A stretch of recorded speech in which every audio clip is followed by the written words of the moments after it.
Salama, Salama, bien-aimé dans le Seigneur, c'est bien moi, votre sœur Déborah, l'humble servante du Seigneur et la vôtre aussi. Soyez puissamment bénis au nom puissant d'Issaïa Congo. Voilà, bien-aimé, je viens donner la suite du message que j'avais eu il y a quelques semaines. Dans la vidéo en question, je parlais de la CIFMC. Je disais aussi que je parlais de la différence entre prier et chercher la face de Tata Nzambe.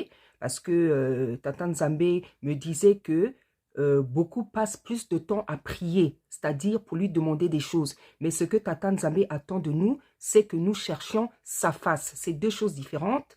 Et dans la vidéo, j'expliquais. Et le Seigneur disait aussi dans cette vidéo que, dans ce message plutôt, que le niveau qu'on atteint certains serviteurs et servantes dans leur ministère, il y a des choses dont nous ne pouvons plus manquer. Voilà, pour ceux qui ont des ministères, il y a des choses dont nous ne pouvons plus manquer. Comme par exemple une voiture, une maison, des papiers, des enfants, le mariage. Pour ceux à qui manquent certaines choses, le Seigneur expliquait dans ce message-là que il y a beaucoup de choses, il y a des choses dont nous ne pouvons plus manquer. Voilà, donc aujourd'hui, je viens donner la suite de ce message-là. Donc, dans le message que j'avais donné dernièrement, il y avait 3 messages. Je disais qu'il y avait différents messages. Et le 4e, aujourd'hui, je vais vous le donner. Cela concerne l'imposition des mains. Cela concerne l'imposition des mains. Voilà, la Bible nous dit, Paul disait à Timothée, de ne pas imposer les mains avec précipitation et pour cause. C'est logique en fait. C'est logique parce que on ne donne que ce qu'on a. On ne donne que ce qu'on a. Celui qui n'a pas une bonne vie, lorsqu'il va t'imposer les mains, tu vas recevoir tous les effets, tous les impacts des œuvres, des mauvaises œuvres dans sa vie. Je voudrais déjà dire ce que représente la main. Je sais que vous le savez, permettez-moi de le dire pour ceux qui ne le savent pas. Qu'est-ce que représente la main? Plusieurs fois dans la Bible, on nous dit « La main de l'Éternel fut sur lui. La main de l'Éternel fut sur moi. » Ou bien d'autres passages, c'est « La main de l'Éternel fut sur lui. » Donc, qu'est-ce que c'est la main de l'Éternel? Qu'est-ce que représente la main symboliquement? Lorsqu'on dit déjà que la main de l'Éternel fut sur lui, c'est-à-dire que donc l'amour de Tata Nzambe était avec lui. La présence de Tata Nzambe était avec lui. La protection de Tata Nzambe était avec lui. La faveur de Tata Nzambe était avec lui. Lorsqu'on dit la main de l'Éternel fut sur lui, c'est-à-dire que Tata Nzambe est avec la personne ou était avec le peuple. Donc nous voyons que la main symbolise quelque chose de positif. La main de l'Éternel fut sur lui.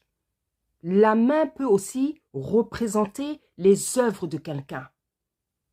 La main peut représenter les œuvres. Si on te voit avec des mains blanches, des mains propres, belles et tout, c'est que tu as des bonnes œuvres. Mais quand on te voit dans un rêve, tes mains sont noires, des choses bizarres, tu es dans les mauvaises œuvres. Donc, la main représente symboliquement déjà la bénédiction, la protection, la faveur, l'intervention de Tata Nzambe dans la vie de ses enfants, de son peuple.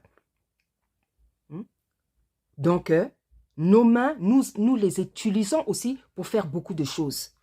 Nous utilisons nos mains pour bénir le peuple, pour caresser les enfants, pour cuisiner, pour faire manifester nos talents.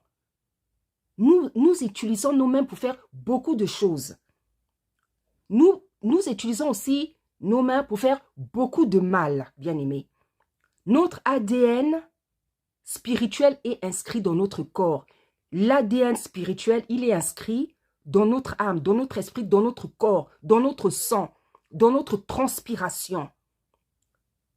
Donc, ce que tu es, tes pensées, tout ça, c'est inscrit dans le sang, dans l'ADN. Ça veut dire que dans tes mains, il y a tout ça, il y a ton ADN spirituel.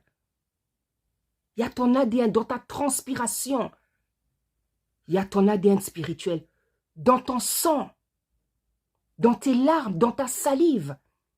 Il y a ton ADN. C'est pour ça, bien-aimé, lorsque on prenait les habits de Paul ou de Pierre, que on mettait sur les malades, ils guérissaient aussitôt. Parce que même cet ADN-là, il pénètre dans tes habits. Il pénètre dans tes habits. Ton onction est dans tes habits. Ton ADN spirituel est dans tes habits. Là où tu t'assois, tu déposes quelque chose.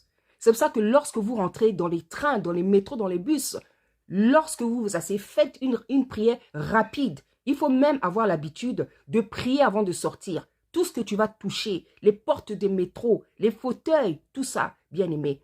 Il faut toujours nettoyer ça, bien-aimé, par l'eau de la parole, par le sang de son fils Isaiah Congo. Il faut toujours, parce que, bien-aimé, il se passe des choses terribles sur cette terre.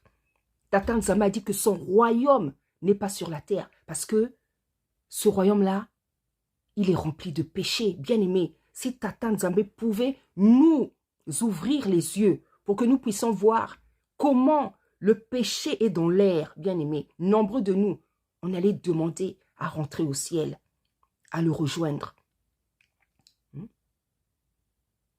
Donc, les mains représentent beaucoup de choses. Avec les mains, on fait beaucoup de choses.